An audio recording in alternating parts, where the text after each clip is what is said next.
다 함께 찬송가 528장을 찬송드리겠습니다.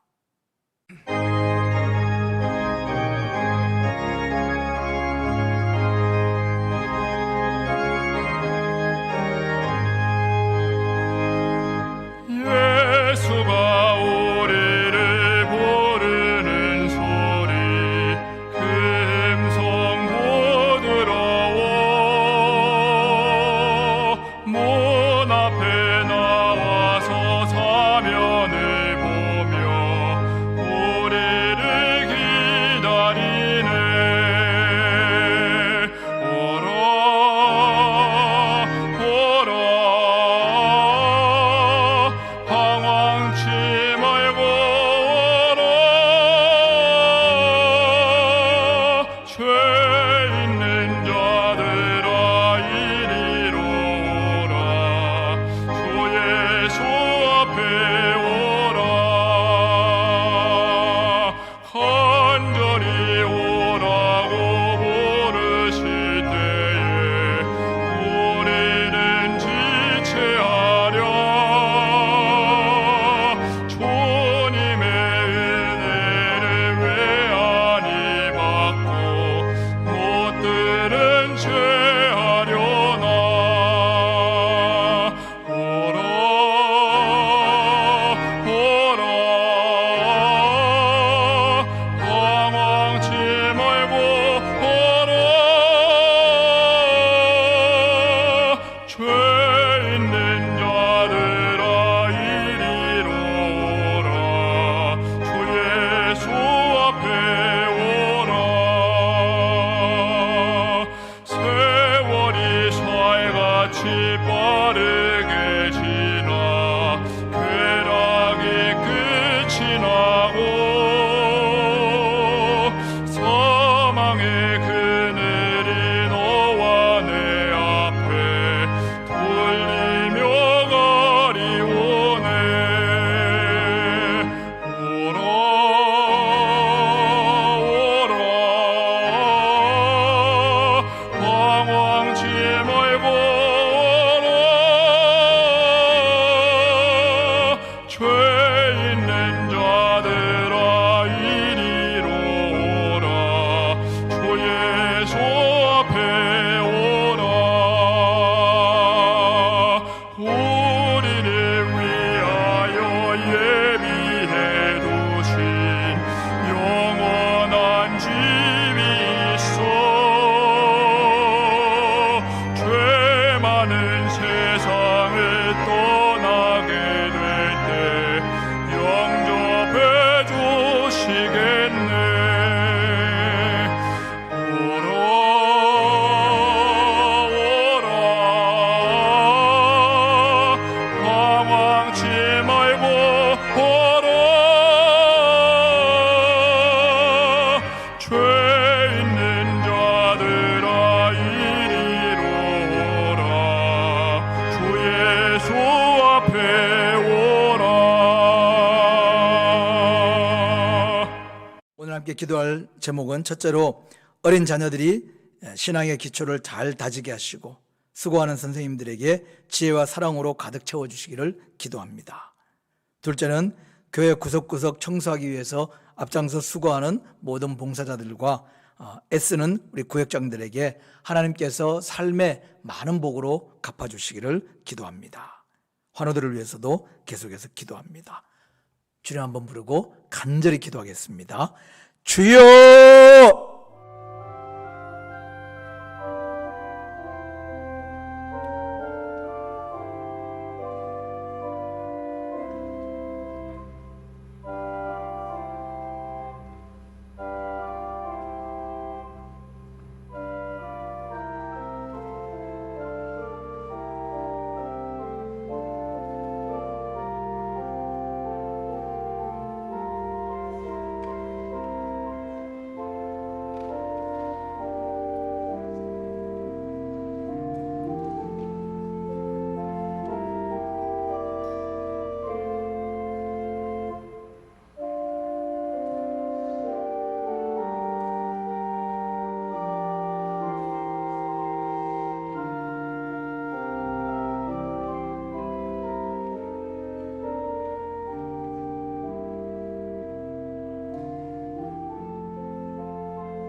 오늘 하나님 말씀은 열왕기상 8장 1절부터 5절까지 말씀입니다. 하나님 말씀 봉독합니다. 이에 솔로몬이 여호와의 언약궤를 다윗성 곧 시온에서 메어 올리고자 하여 이스라엘 장로와 모든 지파의 우두머리 곧 이스라엘 자손의 족장들을 예루살렘에 있는 자기에게로 소집하니 이스라엘 모든 사람이 다 에다님을 곧 7째 달 절기에 솔로몬 왕에게 모이고 이스라엘 장로들이 다 이름에 제사장들이 궤를 메리니라. 여호와의 궤와 회막과 성막 안의 모든 거룩한 기구들을 메고 올라가되 제사장과 레위 사람이 그것들을 메고 올라가매 솔로몬 왕과 그 앞에 모인 이스라엘 회중이 그와 함께 그 궤 앞에 있어 양과 서로 제사를 지냈으니 그 수가 많아 기록할 수도 없고 셀 수도 없었더라. 아멘. 이스라엘 백성들이 성전 건축을 다 마치고 봉헌을 준비하고 있습니다.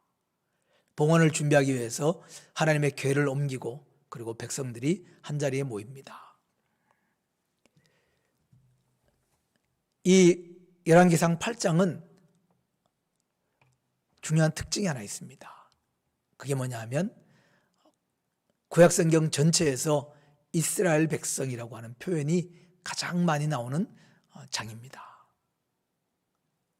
무엇 때문에 이스라엘 백성이라고 하는 표현이 가장 많이 등장합니까? 바로 이 열왕기상 8장이 성전을 건축하고 하나님 앞에 첫 예배를 드리는 장면이기 때문입니다. 하나님 앞에 예배 드리는 이 장면에 모든 이스라엘 백성들이 모였기 때문입니다. 8장 마지막 부분에 가보면 그 모든 이스라엘 백성들이 모인 곳에서 하나님께 드려진 제물의 양이 정말 상상할 수도 없는 어마어마한 양인 것을 설명해 줍니다. 이처럼 이스라엘 백성들은 하나님께 예배하는 이 자리, 바로 그 자리에 모든 백성이 모였습니다. 그것을 설명하고 강조하기 위해서 이 8장에는 이스라엘 백성, 모든 백성이라고 하는 표현이 계속해서 반복해서 등장합니다.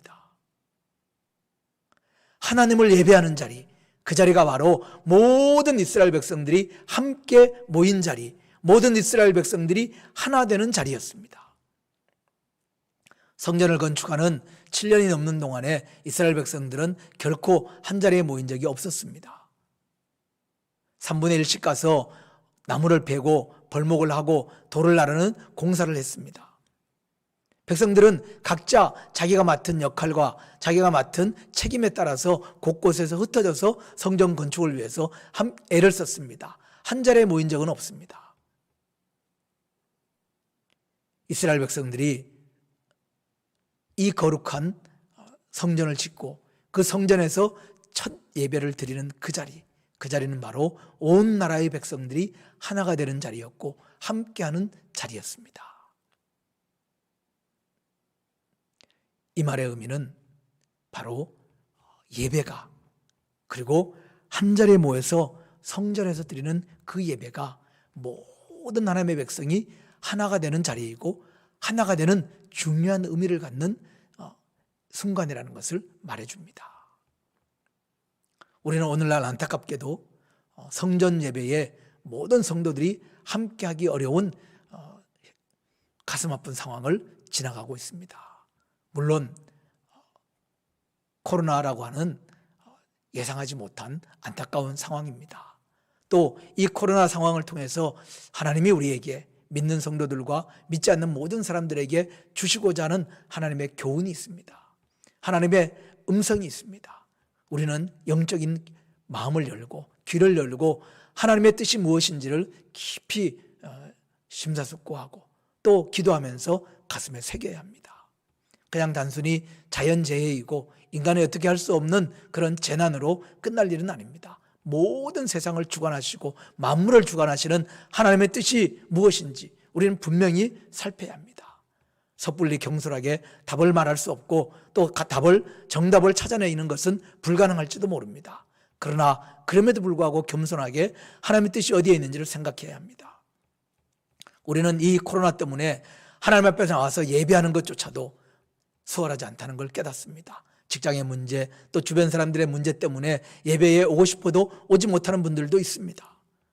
직장에서 보이지 않는 압박을 받기도 하고, 또 믿지 않는 가족들로 인해서 어려움을 겪기도 하고, 또 학교라든지 여러 주변 이웃들과의 인간관계 속에서 수월하지 않은 경우도 물론 있습니다. 그럼에도 불구하고 정말 우리의 성소를 향한 그 마음이 어떤 것인지 우리는 살필 필요가 있습니다. 또 인위적으로 인원 제한을 가해서 예배당에 오지 못하는 그런 안타까운 상황이 발생했습니다. 코로나 초창기에 예배당에 가지 못하는 많은 사람들은 각 나라에서 성전을 찾아서 평일에 그 성전의 건물에 손을 올리고 눈물을 흘리면서 기도했습니다. 하나님, 이 성전을 회복하여 주옵소서. 성전에서 예배드리는 일이 다시 회복되게 해달라고 기도했습니다. 그런 마음조차도 우리는 점점 더 둔해지고 있는 것이 가슴 아픕니다.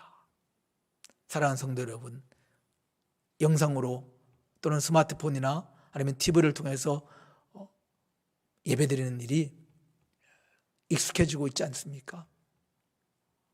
처음에는 낯설고 어떻게 이게 예배냐, 그런 마음들이 점점 없어져 가고 있지 않습니까? 어쩌면 이게 편안하다, 그런 마음도 들지 않습니까?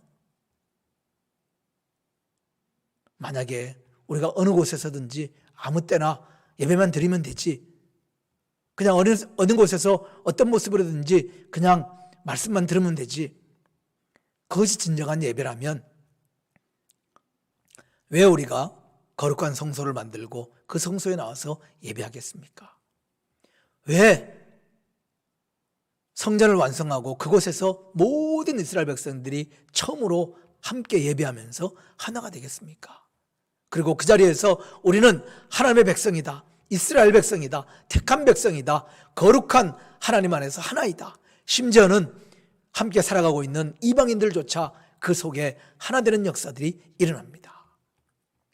성전에서 모여서 예배하는 것, 이것은 바로 모든 사람들이 우리는 하나님 안에서 한 가족이고 한 형제이고 한 자매이고 함께 하나님의 거룩한 영광 위에서 같은 마음과 같은 뜻을 갖고 살아가는 택함 받은 백성이라고 하는 것을 가슴에 새기는 가장 중요한 순간입니다. 사랑하는 성도 여러분, 성전을 향한 그 마음 가지고 기도하고 속히 이 모든 일들이 회복되고 가정과 일터와 삶의 일상이 회복될 뿐만 아니라 우리가 다시 한번 예배당에 모든 교인들이 어린아이부터 어른들까지 다 모여서 하나님을 찬양하고 예배하고 경배하면서 우리는 하나님 안에서 한 가족임을 다시 한번 느끼면서 같은 하나님의 사명을 위해서 달려갈 수 있는 날이 속히 오기를 간절히 소망합니다.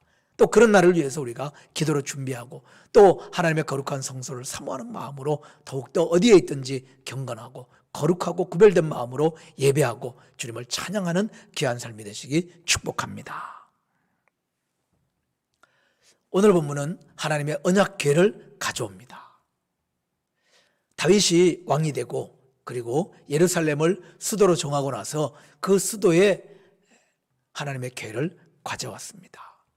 원래 이스라엘 백성들이 가나안 땅에 들어와서는 실로라고 하는 곳에 성막을 세우고 그곳에 하나님의 언약궤를 두었습니다. 그러다가 블레셋과의 전투에서 불리해지자 하나님이 우리와 함께 하신다는 것을 더 깊이 느끼려고 블레셋과 싸우는 전쟁터로 하나님의 궤를 가져갔다가 블레셋에게 뺏깁니다. 그렇지만 하나님께서 블레셋 백성들에게 재앙을 내리셔서 다시 하나님의 궤는 이스라엘에게로 돌아옵니다.